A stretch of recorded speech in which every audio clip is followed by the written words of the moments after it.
with the politicians that I like. I've never thought that they are holy cows. Isn't it weird that the president is not aware of some of the claims? I mean, we are very excited to have on the State of the Nation one of the most influential voices in South African media and political analysis today. And that is the one and only Clement Manyathela. Clement, welcome. Thank you very much. I'm so glad that we bumped into each other and I convinced you to come onto the show. Yeah, no, I'm happy to be here. This episode of the State of the Nation has been brought to you by Pace Car Rental. We would like to thank Pace Car Rental for sponsoring us, and we want you to support them by hiring your next car through Pace. Go to their website, the address here below, use the code SONA, S-O-N-A, to get a discount. And now back to the show. Happy to be here. Well, you're a busy guy. You do 3 hours a day on the Clement Manyathela show on 702, and then 2 shows a week on SABC. But that's not enough for you. Eh? No, part-time, you've got to go and do an MBA as well. I have to go study at Gibbs. Sheesh. Well, I have to study at Gibbs. But, you learn to manage these things. I think whenever I have thought, because I've been threatening to go back to school for a very long time, and I remember I would register and then not go. Yes. Because I'm like, but I'm so busy. I've got 2 shows. How am I going to juggle everything? And I remember last year I thought, you know what? I'm actually just going to throw myself into this thing and I'll figure it out. And boy, have I been figuring it out. And it's been so tough. But yeah, we keep pushing. Well, full credit to you for doing it. Just your development has been fantastic, and the show gets all the credit that it deserves. Thank you. And now we do the State of the Nation, you do Face the Nation. And I think the idea is the same, and that is to ask some searching questions and hopefully get some answers. Yeah. So you're gonna now be on the other side of the mic for once, and I'm gonna ask you some things because you get to speak to a lot of people. While you do it, you draw your own opinions. You get to see things and input. What do you make? Let's sort of dive straight in. What do you make of the national dialogue?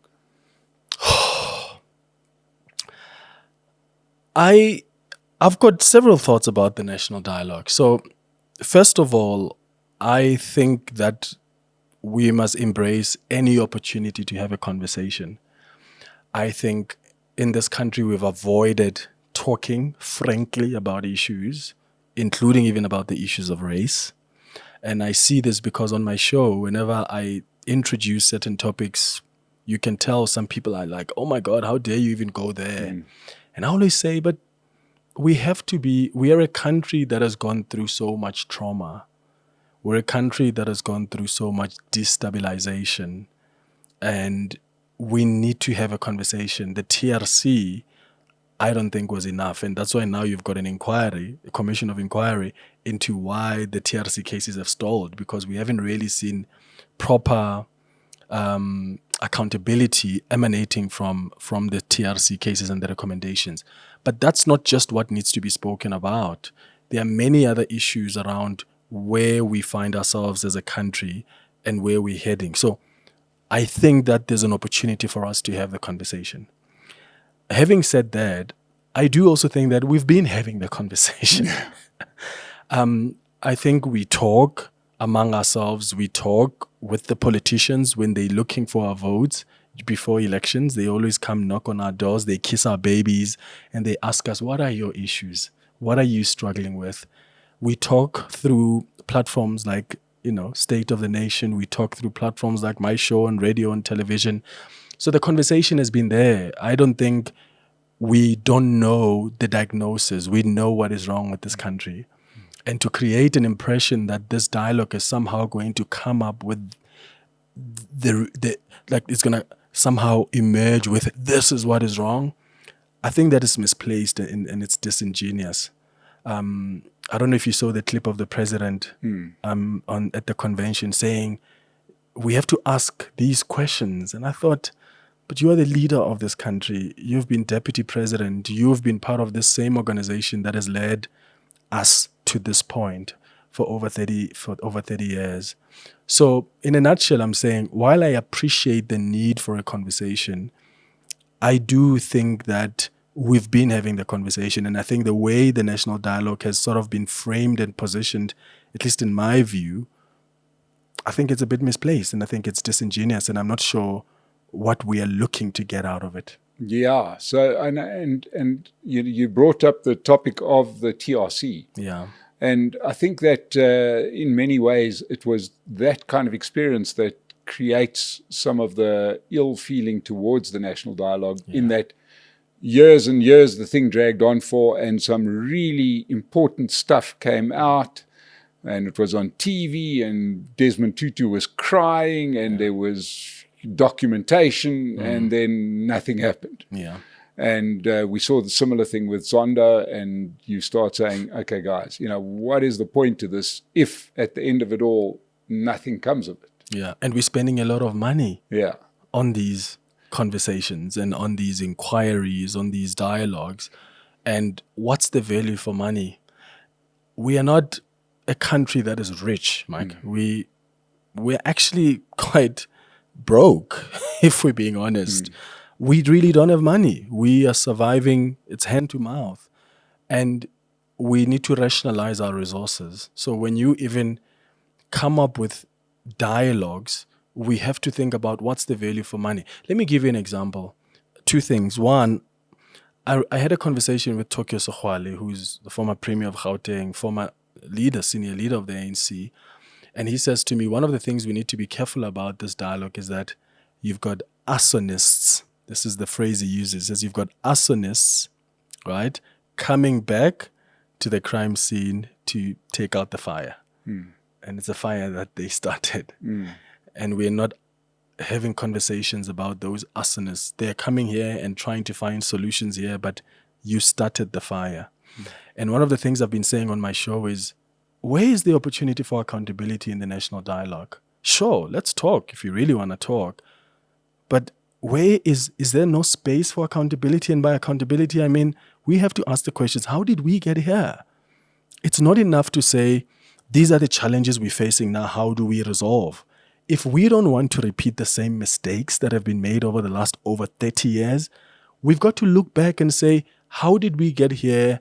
Who was part of that process of getting us here, and how do we avoid the mistakes not repeating themselves? And I feel like that aspect is missing from the national dialogue. And then number two, if you genuinely want to hear what South Africans think and you're interested in their solutions, are you going to implement them? And I'm just not talking about broad implementation. Let's say South Africans are saying, we're so tired of gender-based violence. We think that whoever violates a child or a woman in a brutal manner, death penalty. Our constitution is against that. What do? Do you say to South Africans, well, tough, that's not going to work because our constitution says this. You've opened the door to say to South Africans, tell us what you think could be the solution. We want to hear and we want to implement. And I think that's a very wide door to open. And there are no limitations around, okay, are you going to tell certain South Africans that, okay, we hear you, but that's not going to work? Somebody else, get up, tell us what you think. They have not created any barriers. They've just said, let's talk and let's come up with solutions. What if the majority of South Africans in the small communities in the wards are saying, bring the death penalty back? Are we ready to have a conversation about that? And that's why I'm saying it sounds disingenuous for me, because I don't think we have a government or even politicians that are going to take what South Africans say and implement it, especially if it's not in their interest. If South Africans say change the political system, we want an accountability system in our politics, which is what has been recommended many times by Zondo, by Van Zyl, by Kgalema Motlanthe. Many reports have been done. Politicians are against that in Parliament. Why? Because they don't want us to hold them accountable like that. So really, is this dialogue about South Africans really telling you what they want, and are you promising that you're going to implement it as they say so in their majority, or are you going to pick and choose? Yeah, and it's not like we don't talk openly in South Africa. You do this for 3 hours a day, and you've got competitor radio stations. If somebody really wanted to know what people would think, they don't need to spend anything. They could just turn on and listen to what people are saying on your station. And to you and to many other stations as well, to understand that this isn't a country where the thoughts are hidden. We've got platforms, and we've got a historic precedent or reason why South Africa is so interested in politics. It's a highly politicized country. I want to go back to one thing you said earlier, which I think is one of the positive things that have come out of this, and that was you talk about the price and whether South Africa can afford it or not. Well, to me, when I view that, there's an interesting thing that has emerged out of that, and that is, before this, when there was one-party dominance, we never asked the price because we never knew it was a question we could ask or get an answer to. If this Commission of Inquiry, not Commission of Inquiry, National Dialogue has shown me one positive thing, is that South Africans now understand more about accountability and value for money. Yes. And I would take that a step further and say the party that's been dominating the African National Congress for over 30 years is also pushed to the corner, because I do think that there are some questions that were still asked, even during that dominance. But there was so much arrogance that they didn't really care. I mean, Mike, there was a time when journalists would report about clear corruption that has been investigated, and nothing gets done. If we were still in that party of dominance, I bet you Nobuhle Nkabane, the Minister of Higher Education, probably would still be minister today, because there's a level of overconfidence and arrogance that comes with you being the party in charge, in a majority, and you are dominant like that. And maybe that's the beauty that's come with the GNU, is that it's allowing even South Africans to remind the organization and to put pressure on other parties that are in the GNU that this is unacceptable. What is the cost of this? What is the value for this? And the ANC doesn't have the advantage anymore of being arrogant and not caring not to respond. So now the president, of course, would have to come and say, okay, we hear your concerns. Here's what we're going to do, or here's what we're going to push for. And I think that is a positive thing. Yeah. And let's talk about the political risk associated with pushing ahead with this national dialogue when it has proven to be so unpopular. Do you think that there's a genuine political risk here that the ANC have taken, not just Cyril Ramaphosa, in pushing ahead with something that people are saying, no, we are not in favor of this as it's being put together?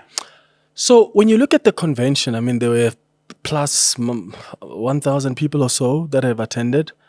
I think there are some organizations that genuinely think this is the place for us to have conversations. They take the dialogue seriously and they believe in it.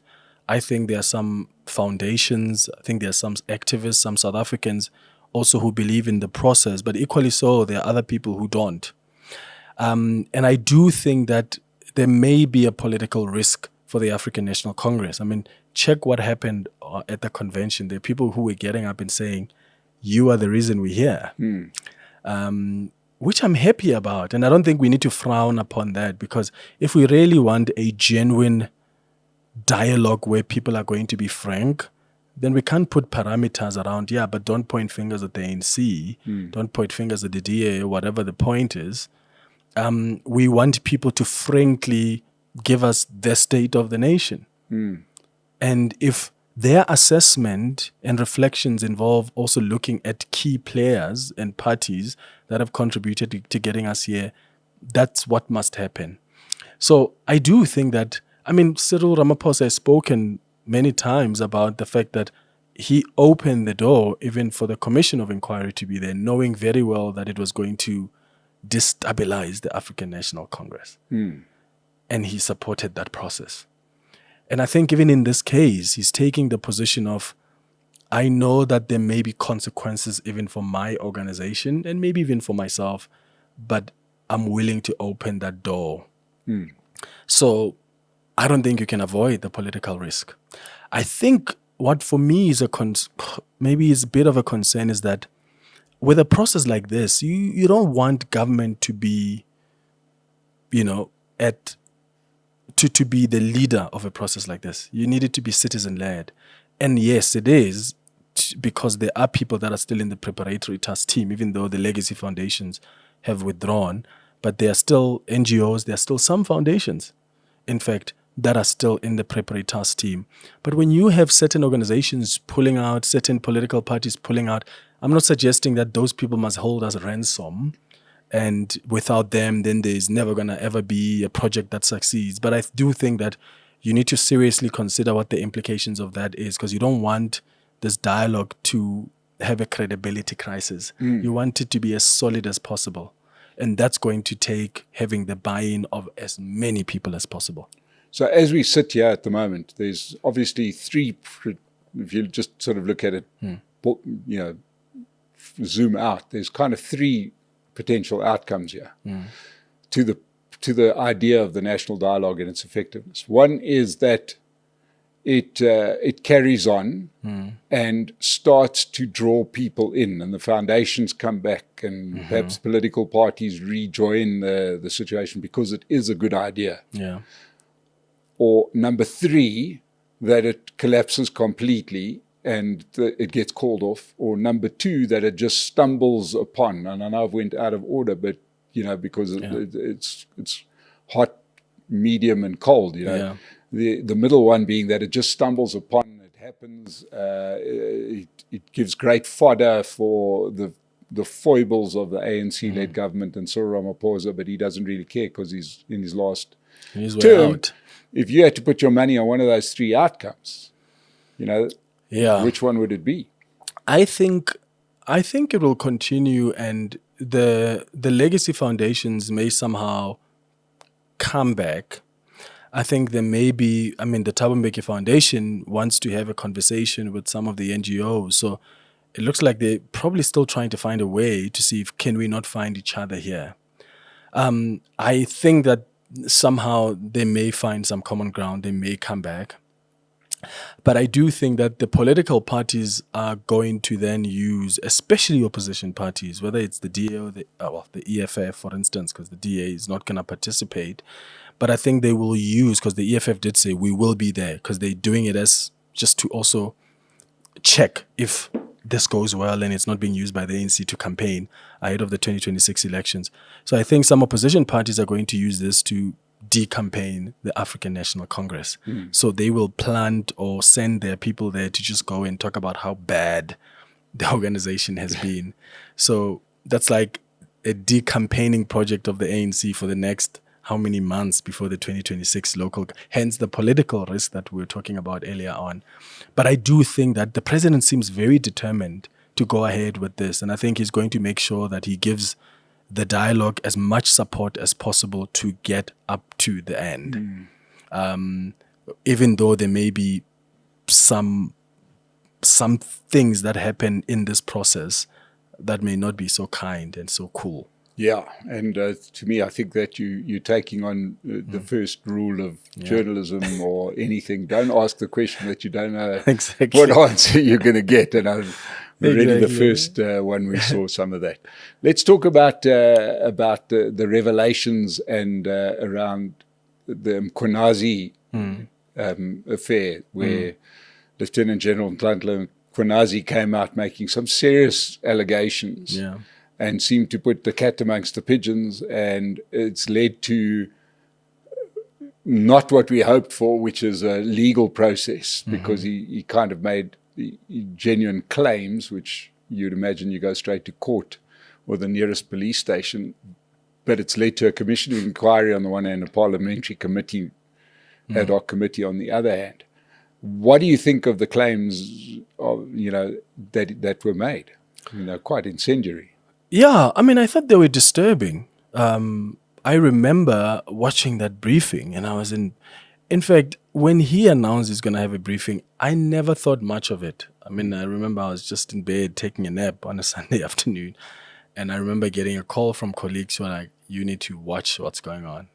And I switched on my television, and I thought those were disturbing allegations. I don't think any of us want to live in a country where potentially there are criminal syndicates that are in cahoots with politicians, and those syndicates get protected by politicians. So that's the first thing I want to say. I think that was disturbing. He's going to tell us why he decided to go with it, with the approach that he took, like holding a press conference like that with heavily armed people around him. Maybe he was trying to send a message that don't you dare come for me, and they didn't come for him.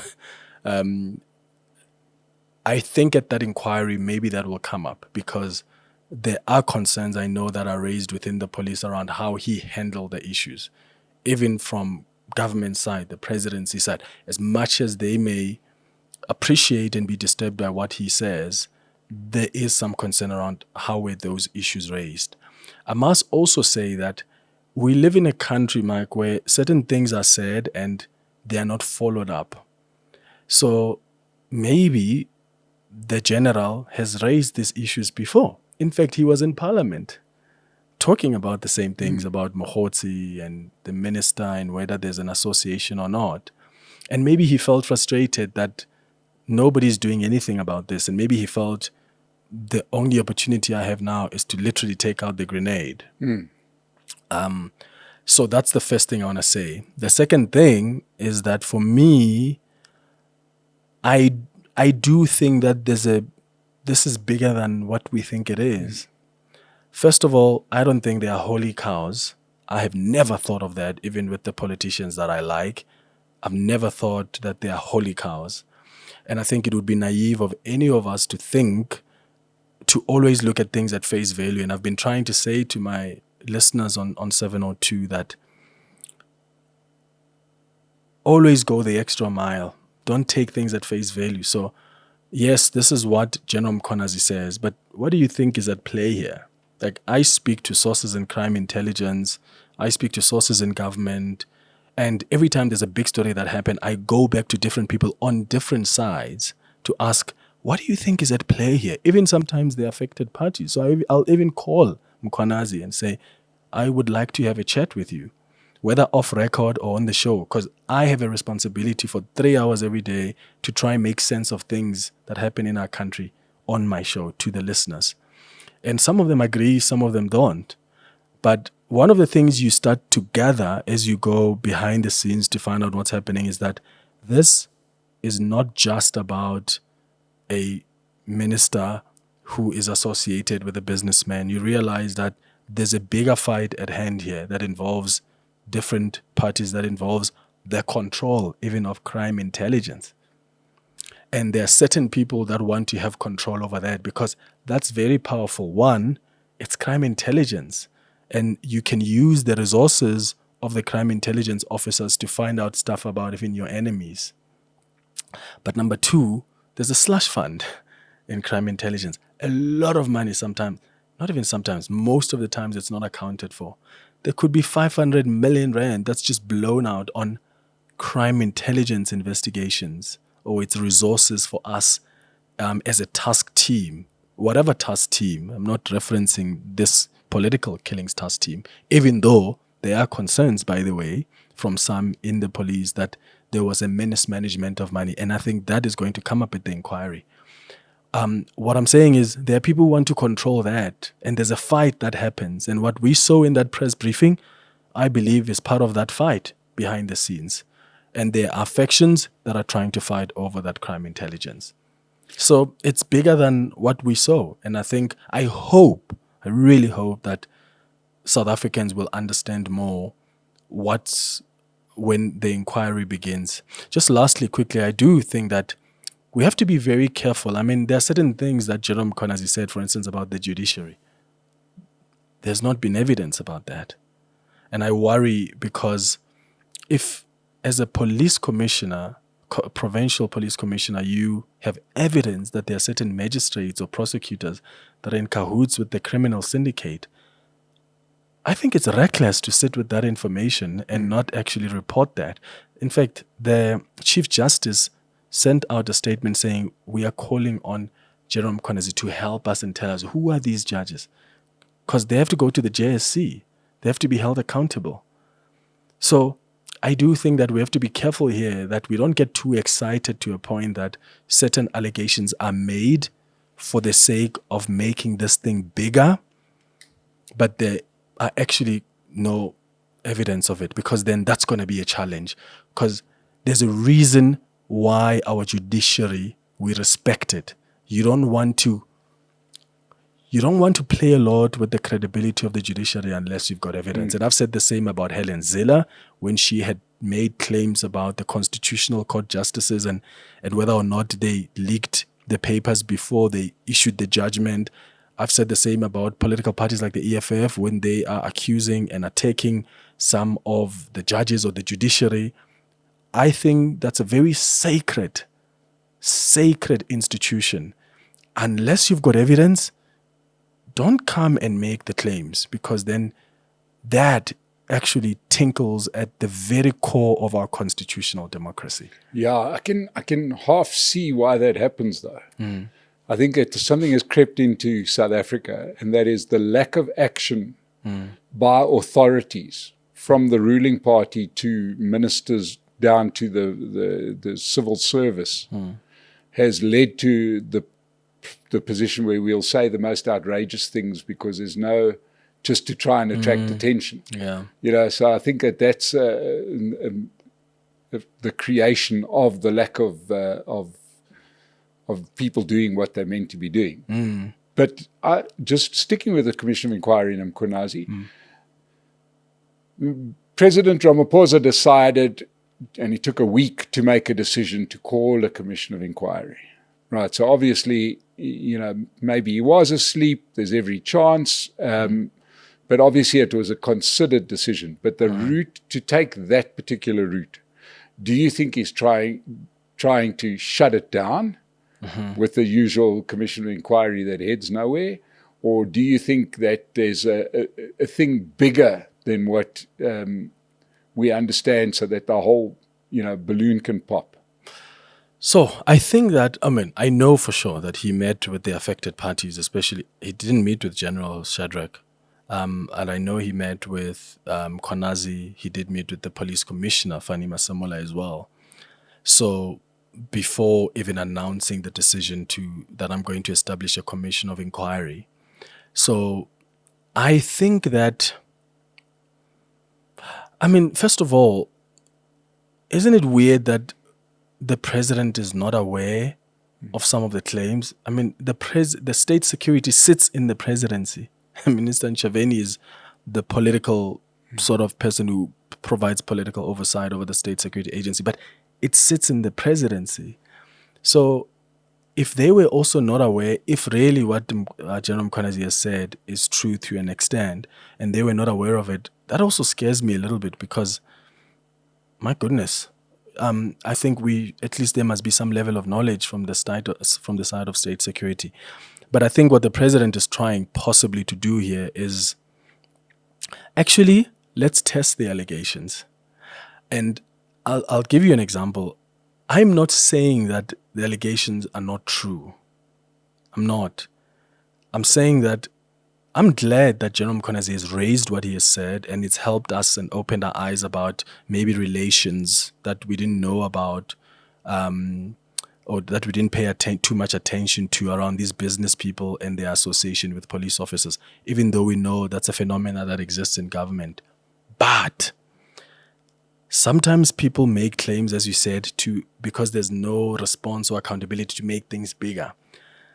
The risk you're running with that is when you do a commission of inquiry, what works there is the evidence.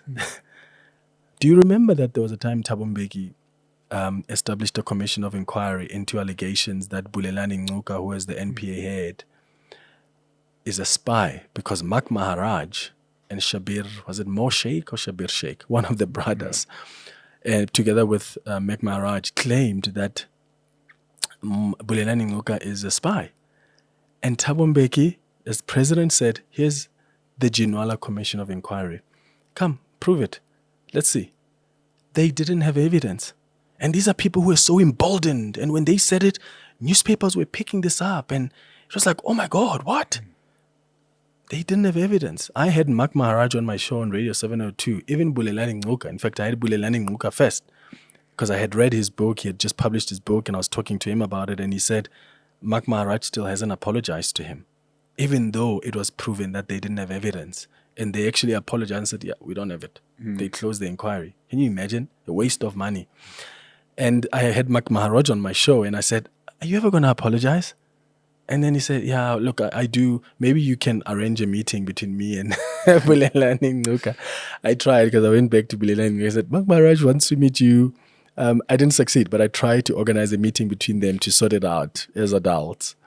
But that, for me, I'm using that example because I'm trying to demonstrate to you that at the Commission of Inquiry works evidence.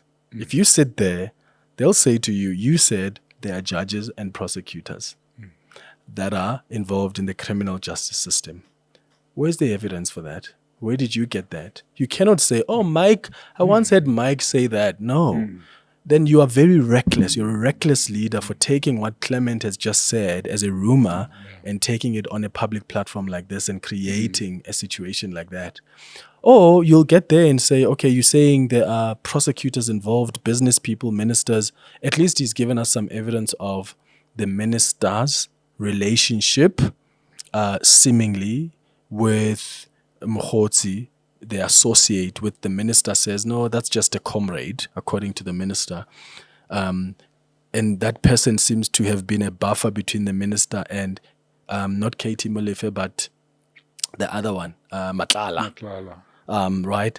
Matlala happens to have paid for an apartment. In fact, he owns apartments in Pretoria, which Bekele has used. So that already tells you that this businessman, why is Bekele staying at an apartment of this businessman? And here's what we know about him. And this man also had gotten a 300 million rand or so tender from the police. Yes, it ended up being cancelled by Senzo Mkhwanazi, but that just shows you of like this web that Jerome Kunazi has helped us also figure out. But having said that, other allegations you've also made, you've got to be able to substantiate them. Otherwise, then, what were your intentions? What were your motives? Once again, this being South Africa, just like we said with the national dialogue, that one of the good things that comes about it is that we ask about how much this is going to cost. One of the good things that could come out of the Commission of Inquiry is the fact that we start understanding that you can't just say stuff. That stuff has to be proven, that there is a criminal justice system. I want to look at the Parliamentary ad hoc committee, which seems to be descending into farce, largely because it looks like the ANC people involved there are slow playing it or trying to strangle it to death before it starts.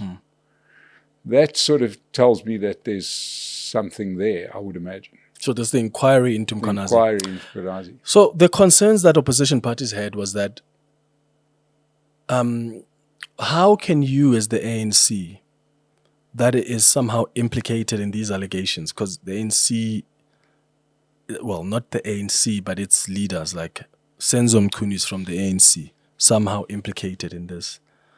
So the opposition parties are arguing that, but how do you, as an organization where some of your members are going to be implicated and some have already been implicated, you must be the chairperson of this inquiry? And I interviewed the chair of this inquiry. And I said to him that, how are you going to assure South Africans that you're going to act on the interest of them as South Africans and not on the interest of your organization?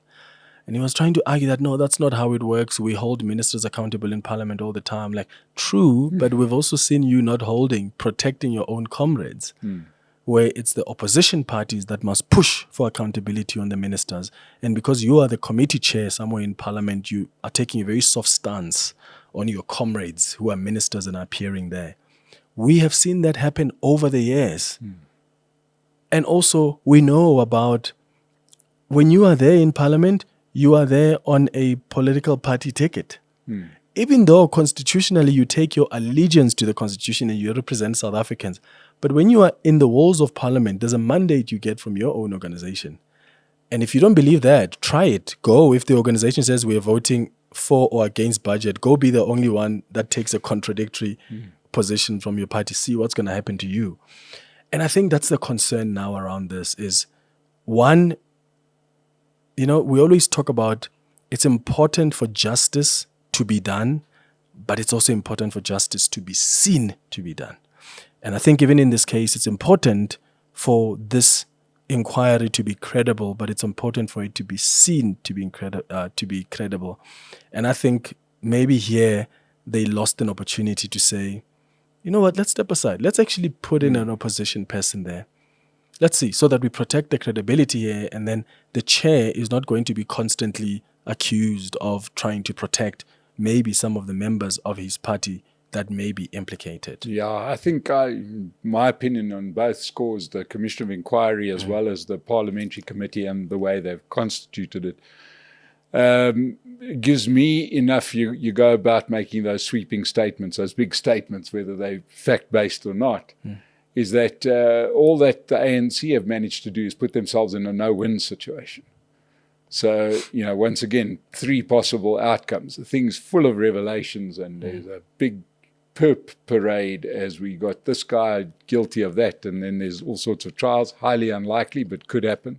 Join us at our next State of the Nation breakfast on Thursday, the 4th of September, 2025, at the Tryst in Kramerville, Sandton. Our guests at that event will include Corne Mulder, Musi Maimani, and Celias Brink, as we discuss whether South Africa has any leaders at all. To book, visit sona.co.za. As we got this guy guilty of that, and then there's all sorts of trials, highly unlikely, but could happen. I hope they happen. Yeah, but highly unlikely. Very highly unlikely. Yeah. The other one is that you end up a year later with the report in the Commission of Inquiry, or 6 months later where the parliamentary thing just falls in a heap, or the thing that exonerates everybody, in which case nobody's going to believe it anyway. And we're going to make sweeping statements like, hey, the ANC is hiding it, and these people were guilty anyway, and they got off on technicalities. I'm kind of seeing a no-win situation for the ANC under the current climate, because whatever the outcome is, it's bad for them. And I think that if they decide to take that route, then good luck to them at the polls. Yeah. Because similar routes that they may have taken in the past have led them to 40%. South Africans are frustrated. In fact, they're angry at what General Mkhwanazi has revealed and the allegations that he's made. And if the ANC thinks that, we're just going to be so blasé about it, then good luck to them. I do think that, by the way, that there are some issues that need to be addressed here, like the political killing stars team that was disbanded. How was it disbanded? Because my understanding is that this wasn't just supposed to be the decision of the Minister of Police. You don't just decide unilaterally, especially because this was there's a body in government, they call it net joint. This is a body of ministers, like Minister of Justice, Minister of Police, you name it. And in the net joint, that's where the decision was taken for the establishment of the political killing stars team. So if you're going to take a decision that it must be disbanded, did you consult net joints? One, that's a question I hope that the minister will face. Number two, did you even consult the president about it? My understanding is that he didn't consult the president about it. It was a unilateral decision. And perhaps that's probably the one thing that may be his fall, because there's no evidence really of monies coming into his account from any businessman that we are told is associated with. There are many people in the ANC, leaders in the ANC, that are friends with their business politicians. And yes, maybe there's corrupt happening. We've seen some have had corrupt relationships, but you've got to be able to prove it. In this case, we don't have any evidence that Senzo Mkhwanazi has received some favors and monies. But if he has disbanded this political killing stars team because he was worried about how they were, quote unquote, according to Mkhwanazi, harassing Matlala, then that's a very, very, very serious allegation. And I'm really interested in how is the minister going to explain his reasons for disbanding that political killing stars team. I do know that Mary de Haas, who has been very vocal in KwaZulu-Natal, has been following the work of the TAS team, and she's written a letter to Parliament, even to the minister, and said, there's issues here, issues around even the mismanagement of money. What is the political Killing TAS team doing? They're becoming a law unto themselves. And that's what happens sometimes with these TAS teams, is they end up being a law unto themselves.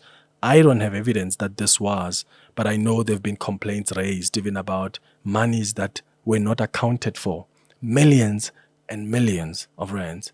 So I'm looking forward to hearing also the evidence of if really they were misusing money and they were taking money from people they were supposed to investigate, whatever the claim may be. As a minister, who did you consult before the decision is made? I think that's going to be very important. Yeah, and once again, one of the things that the Mkhwanazi press,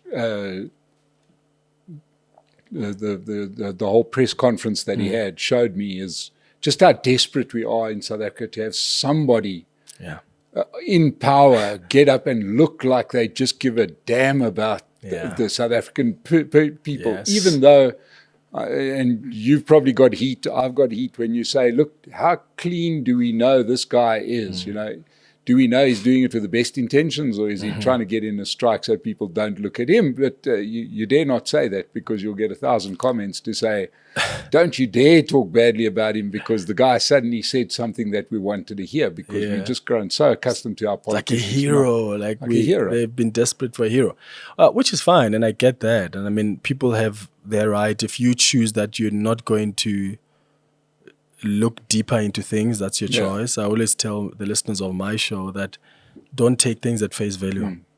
Don't. Yes, take what is said, analyze it, contextualize it yourself, investigate it further. And I'm lucky enough, and many of us are lucky enough to have at least links to the affected parties that we can get in touch with and ask behind the scenes and have off-record conversations to understand what's going on. And I bet you this is not just about a Senzo Mkhunu thing. It's bigger than that. And at this inquiry, that will be revealed more of the control and what they are all fighting for behind the scenes. And I don't care much about, I mean, I've gotten heat for also saying there are no holy cows. Be careful. Because there are people who say, this person, Mike is perfect. He can never do any wrong. Whatever he says, I take it. Don't come with me with any alternative view. That's not healthy. And I'm sorry, don't convince yourself that is not healthy.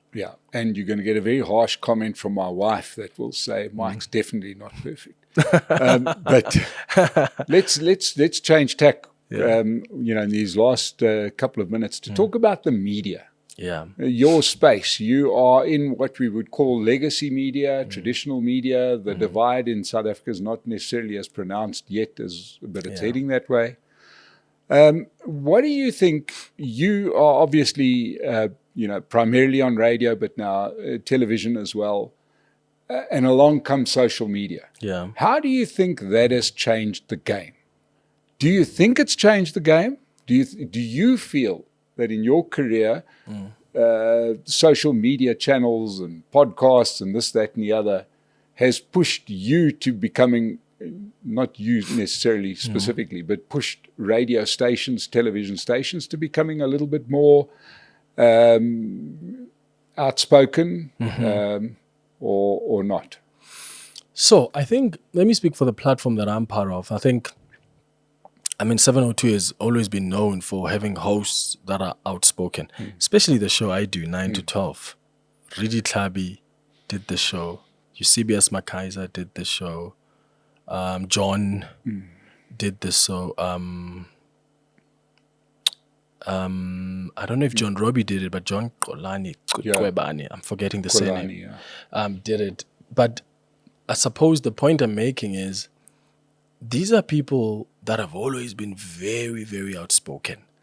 Like, very outspoken. Like, listeners will get angry, politicians will complain. So, on that level, I don't think much has changed. But myself, I don't think I've been in any way found... I mean, I've celebrated, podcasts, because I do think that that's where the world is going. If you go to America...